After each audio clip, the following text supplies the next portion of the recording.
Comment aurait-il été d'aller au bain par une belle journée à Rome en l'an 520 après Jésus-Christ, soit 44 ans après la date généralement mentionnée dans les manuels scolaires, comme la chute de l'Empire romain? Comment aurait été cette expérience et en quoi aurait-elle différé de l'expérience du bain à l'époque de l'Empire?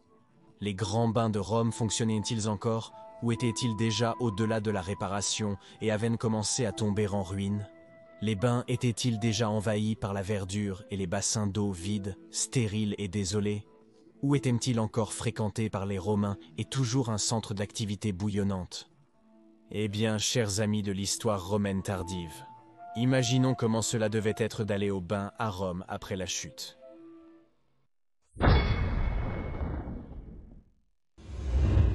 Imaginez que c'est une belle journée en l'an 520 après Jésus-Christ, et que vous êtes l'un des centaines de milliers de bains à Rome.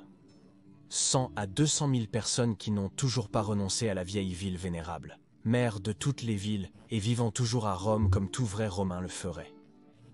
Vous pensez à faire quelque chose de spécial lors de votre jour de congé, l'un de ces événements très rares. Mais que faire? Le Colisée? Il y a rarement des jeux organisés à l'ancien amphithéâtre Flavium, seulement lors de grandes occasions comme les célébrations d'un nouveau consulat. Et puis, les anciens gladiateurs ont été abolis il y a des décennies. Donc tout ce que vous pouvez voir là-bas maintenant, ce sont des chasses d'animaux, où les venatores combattent des bêtes sauvages. Et même eux ont rarement lieu maintenant, donc il n'y a vraiment rien à voir là-bas. Et l'ancien Quircus Maximus, vous y êtes allé trop souvent, vous connaissez trop bien la course de chars, et ils finissent toujours en bagarre entre les supporters des Bleus et des Verts. La dernière fois, vous avez été assez mal battu quand vous y êtes allé, donc vous voulez éviter que cela se répète. Ou peut-être visiter l'un des anciens temples de vos ancêtres? Non, c'est trop dangereux en plein jour. Il ne reste pas beaucoup d'adeptes de l'ancienne foi. Ils vous appellent maintenant Pagani, et il faut être très prudent pour ne pas être repéré ces jours-ci, car les punitions sont sévères. Alors ce seront les bains. Oui, une visite aux célèbres thermes romains, les anciens bains de Rome. Imaginez vivre dans la région 5 près de la colline de l'Esquilin, entouré de nombreuses insulae. Vous ne pouvez même pas imaginer comment cela devait être à l'époque où toutes les rues étaient pleines de monde et toutes ces innombrables insulae étaient complètement occupées, chaque pièce souvent par plusieurs personnes. Vous avez entendu des histoires des anciens vous racontant à quel point la ville était incroyablement pleine il y a seulement une vie humaine, dans leur enfance, avant que les barbares de Gaisérix et Rikimers ne dévastent votre magnifique Aroma. Imaginez que vous vivez dans l'une de ces insulae. Insulae qui sont encore occupées alors que beaucoup d'autres sont vides, abandonnées et commencent à se faner et à se décomposer. Mais celles qui sont occupées sont toujours entretenues et maintenues. Alors vous décidez de visiter les bains, et comme les bains de Caracalla et de Dioclétien sont si célèbres, et que tout le monde veut y aller, et que vous y êtes allé une centaine de fois vous-même, surtout aux bains de Dioclétien, puisqu'ils ne sont pas loin de là où vous vivez, vous avez pensé que ce serait une bonne idée d'aller pour une fois aux bains moins fréquentés, aux bains sur la colline de l'Aventin, les thermes de Décie. Ah oui, les anciens thermes sur l'Aventin, vous avez entendu des histoires qu'ils ont été restaurés par Honorius, il y a environ 100 ans, pour les réparer des dommages qu'ils avaient subis lors du sac d'Alaric. L'ironie d'Honorius, c'est que ce sont ces actions qui ont conduit au sac. Ô Rome, combien tu as dû souffrir au siècle dernier, tu penses? Mais heureusement maintenant nous sommes sous la protection de notre Patricius Théodoric et de l'Empire a été réunifié. Il n'y a maintenant qu'un seul empereur à l'Est, et notre Patricius Théodoric est son représentant. Et maintenant, nous avons eu la paix pendant presque 50 ans, que cette paix dure beaucoup plus longtemps, vous méditez. Donc, vous empaquetez tout et commencez votre marche depuis l'Esquilin dans le secteur 5, vers la colline de l'Aventin dans la région 13, car c'est là que se trouvent les thermes de Decius. Sur votre chemin, vous passez de nombreux bâtiments insulaires abandonnés, de nombreux magasins abandonnés, et vous passez de nombreux temples abandonnés ici dans les parties périphériques de la ville. La décadence se propage rapidement, et même l'édit de notre vénérable Patricius Théodoric pour protéger les anciens monuments de nos ancêtres ne peut empêcher certaines personnes de piller les anciens monuments, les dépouillant pour du matériel de construction. Méprisable. Que dirait le plus magnifique Traianus à leur sujet? Il se retournerait sûrement dans sa tombe s'il voyait que les Romains eux-mêmes dépouillent les magnifiques monuments de leurs propres ancêtres. Les vigiles, sur ordre de notre vénérable Patricius, font de leur mieux pour arrêter cela. Mais hélas, ils sont trop peu nombreux, et ils ne peuvent pas être partout. Et Rome est si grande. Sur le chemin des thermes de l'Aventin, vous passez les thermes de Traianus. Comme ils sont imposants, même vus de loin, vous pensez qu'ils ont 400 ans, et sont toujours aussi magnifiques, et toujours aussi imposants. Ensuite, vous passez le Templum Passis dans la région 4, l'ancien temple que Vespasien a lui-même construit il y a 450 ans. Il y a beaucoup de statues là-bas, dans le Forum de la Paix, certaines construites par Lysippos et Phéidias eux-mêmes. Les barbares ne les ont pas prises. Je suppose qu'elles étaient trop lourdes. Vous pensez avec un sourire. Vous allez parfois au Temple de la Paix pour admirer l'immense plan de Rome gravé, dans d'énormes blocs de marbre accrochés au mur du Temple de la Paix. Au mur, il est toujours debout, intact. Remerciez Jupiter que les barbares ne s'intéressaient pas au plan de ville. Vous passez ensuite le Colosse et l'Amphitheatrum Flavium. Comment résiste-t-il encore, autant après des centaines d'années? Il y a 36 ans, l'Amphitheatrum avait été endommagé par un tremblement de terre, vous avez entendu. Mais le noble préfet de la ville Venantius Basilius l'a fait réparer. Dommage que même les chasses aux animaux se produisent rarement que là-bas. Les dernières chasses aux animaux que vous avez vues dans l'Amphitheatrum ont eu lieu il y a 1 an, lors des célébrations du consulat de Oitarix. C'était tout un spectacle. Vous passez ensuite le temple de Vénus et de Roma, qui est toujours debout, 370 ans après qu'Adrien lui-même l'ait construit. Vide, stérile, dépouillé à l'intérieur, privé de ses statues, mais à l'extérieur. Géant et magnifique, comme toujours. Le temps ne peut toucher quelque chose d'aussi puissant, vous pensez. Vous entrez ensuite dans le Forum Romanum, toujours le cœur de Rome. Vous y voyez beaucoup de monde, des commerçants, des acrobates, des artistes, des sénateurs, des aristocrates et leurs esclaves. Rome, même en ces temps, peut encore rassembler assez de monde pour remplir le forum, vous remarquez surpris. Vous voyez la basilique Julia, endommagée par le feu, jamais réparée à l'intérieur, mais la façade et la rocca ne seront pas visibles de l'extérieur. Pourtant, la basilique est peinte pour donner au moins une apparence extérieure impeccable et imposante. Réparée et peinte pour donner au moins une apparence extérieure sans défaut. Et la maison du Sénat, vous voyez les sénateurs entrer, portant leurs toques exactement comme aux jours anciens. Tous les temples sont encore debout sur le forum, mais la flamme de Vestani brûle plus et les portes de Janus sont toujours fermées ces jours-ci, vous remarquez tristement. Vous passez ensuite le Capitole là, vous le voyez, le grand temple de Jupiter qui domine toujours la ville sur cette colline, vous rappelant chaque jour que l'abandon de l'ancienne foi avait rendu Jupiter en colère. Il y a encore quelques statues là-bas que vous aviez réussi à apercevoir à l'intérieur. Ils étaient une salle de poussière et toiles d'araignée, mais la toiture du temple a presque entièrement disparu. Vous avez entendu parler de Vandales détruisant le toit à cause de ces tuiles en bronze doré. Vous passez ensuite le Circus Maximus. Il est vieux, usé, endommagé par endroits, mais il tient toujours debout dans toute sa puissance, défiant le temps. Maintenant, toute la population de Rome peut confortablement s'installer dans cet incroyable bâtiment. Vous ne pouvez même pas imaginer comment cela devait être lorsque les anciens Césars régnaient sur Rome. Le palais des Césars, cette énorme structure, dominant en arrière-plan le Circus Maximus. Théodoric a séjourné ici lors de sa visite dans notre ville il y a 20 ans, vous pensez. Mais il ne vient plus ici. Il ne reste qu'à Ravenne ces jours-ci.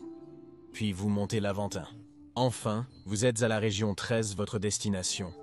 Et si vous êtes un fan de Rome comme moi et que vous cherchez un cadeau de Noël, le jeu de société Rota du magasin SPQR pourrait vous intéresser. Ce jeu romain ancien a été trouvé gravé sur d'innombrables pierres à travers toute la ville. Vous pouvez même le voir sur le mur de la ville. Vous pouvez même le voir sur le mur de la ville. Et maintenant, vous pouvez jouer comme le faisaient les Romains grâce à la boutique SPQR. La boutique SPQR produit aussi des reproductions de divers objets romains comme des bagues, pendentifs, pièces de monnaie, attributs et terre cuite. Avec mon lien dans la description et le commentaire épinglé, et en tapant Maiorianus, vous pouvez obtenir une réduction de 10% sur chaque achat. Alors n'hésitez pas car ce sont des articles de haute qualité fabriqués à la main que la boutique SPQR fabrique elle-même. Interca pourrait être intéressé par l'histoire romaine. Alors maintenant que vous avez finalement gravi l'Aventin, l'une des 7 collines de Rome, vous voyez les thermes de Decius dans toute leur splendeur. La restauration d'Honorius a porté ses fruits. Ils étaient en meilleur état que les thermes de Caracalla. Vous entrez enfin dans la cour des thermes. Et même si ces thermes sont moins fréquentés, il y a toujours pas mal de monde ici. Vous vous demandez comment cela devait être, à l'époque où la population de Rome était plusieurs fois plus élevée? Combien cela devait être bruyant dans les thermes? Combien l'eau devait être sale à cause de toutes les personnes? Les Romains de l'époque passaient des journées entières là-bas. Les gens venaient ici pour dîner, rencontrer des amis, jouer à des jeux ensemble, boxer, faire de l'exercice, lancer des disques dans la cour extérieure. Et enfin, vous entrez dans l'apoditerium. Vous vous déshabillez. Donnez vos affaires à un esclave, il les met dans un casier. Vous espérez que personne ne le volera car il n'y a tout simplement pas beaucoup d'esclaves restants pour surveiller les affaires. Vous entrez dans la salle principale, une chose demeure malgré le christianisme, la nudité des gens, hommes et femmes séparément. Malgré tout, les thermes restent magnifiques. Pour une raison inconnue, ces thermes n'ont pas été détruits mais restaurés pour la gloire des anciens, moins dévastés par les barbares que d'autres. Ils ressemblaient toujours aux thermes d'autrefois. Peut-être parce qu'ils n'étaient pas aussi célèbres et aussi grands que les autres, vous pensez. Commençons par le caldarium, la salle de vapeur chaude. Vous auriez aimé utiliser le tepidarium, la salle de vapeur à température moyenne, mais vous avez vu qu'elle est fermée, abandonnée. Toutes les pièces ne sont plus utilisées. Il n'y a tout simplement pas assez d'esclaves de nos jours pour les entretenir. Et la population de Rome n'est pas assez grande pour que toutes les pièces soient constamment utilisées. Mais le caldarium est toujours chauffé. Pour cela, ils trouvent encore des esclaves quelque part, apparemment. Quelques autres sont avec vous dans le caldarium. L'air chaud et humide a une agréable fragrance d'herbe. La température dans un tel caldarium aurait été de 40 à 50 degrés Celsius, avec une humidité de l'air de presque 100%. Le chauffage était obtenu grâce à un système dit hypercausé, où l'air chaud, qui était chauffé par la combustion du charbon, circulait dans un espace sous le sol. Après avoir visité le caldarium, se rafraîchir dans le frigidarium, l'une des plusieurs piscines d'eau froide serait très bienvenue. Allongé dans le frigidarium, vous admirez les mosaïques et les décorations murales qui semblent toujours étonnamment vives. Une statue manquait ici. Je suppose que les barbares n'ont pas manqué ce bain. Après tout, d'autres personnes sont aussi dans le frigidarium. L'eau est assez claire ici. C'est pourquoi vous venez parfois jusqu'à ces bains moins de monde. Une eau plus propre. Elle n'est pas changée de plusieurs façons, et dans les grands bains même maintenant, avec une population réduite, l'eau n'est toujours pas si propre parfois. Inconnu des Romains, les bassins d'eau des anciens thermais étaient un environnement de reproduction parfait pour les bactéries de toutes sortes. Et ironiquement, la culture du bain qui était à bien des égards très bonne pour la santé, était l'endroit qui a permis aux grandes pandémies de se propager rapidement dans tout l'Empire romain. La peste antonine ou la peste de Cyprien s'est rapidement propagée par le réseau routier romain et la culture du bain, après avoir un peu discuté avec d'autres dans le frigidarium, vous optez pour un massage. L'esclave frotte de l'huile sur votre peau et ensuite vous la grattez avec un strigile. Les vieilles habitudes ne meurent pas facilement, et puis un autre tour dans le frigidarium. Comme c'est bien que tous les aqueducs fonctionnent encore, vous pensez. Ces merveilles d'ingénierie construites il y a des centaines, non. Certaines, même plus de 800 ans, fournissent toujours de l'eau à Rome tous les jours. Vous en avez compté 19 depuis que vous vivez à Rome. Le plus imposant étant bien sûr l'Aqua Claudia, cet incroyable aqueduc qui, à la base de la colline du Palatin, s'élève à plus de 30 mètres de hauteur au-dessus du sol environnant. Vous espérez en vous-même que les aqueducs dureront encore 800 ans. Après avoir réfléchi aux miracles que sont les aqueducs, vous entrez dans la cour. Il y a encore des gens qui travaillent là-bas, mais pas autant qu'à l'époque. On ne peut que deviner comment cela devait être. D'ici, vous pouvez voir qu'un mur s'est effondré d'un côté des Thermais. Cette partie n'est plus utilisée. Je pense que Théodoricus ne peut pas tout réparer. Les jours de l'Empire où tout serait constamment réparé étaient finalement révolus. Il y a un endroit ici dans la cour où l'on a une vue merveilleuse sur toute la ville. D'en haut sur la colline de l'Aventin, vous pouvez voir le Circus Maximus, vous pouvez voir l'imposant ancien palais des Césars flétri, s'effritant par endroits, mais toujours très imposant. À gauche au loin, le temple de Jupiter érodé, mais qui domine toujours de manière impressionnante la ville. D'ici, on ne devinerait pas que les meilleurs jours de Rome sont derrière elle.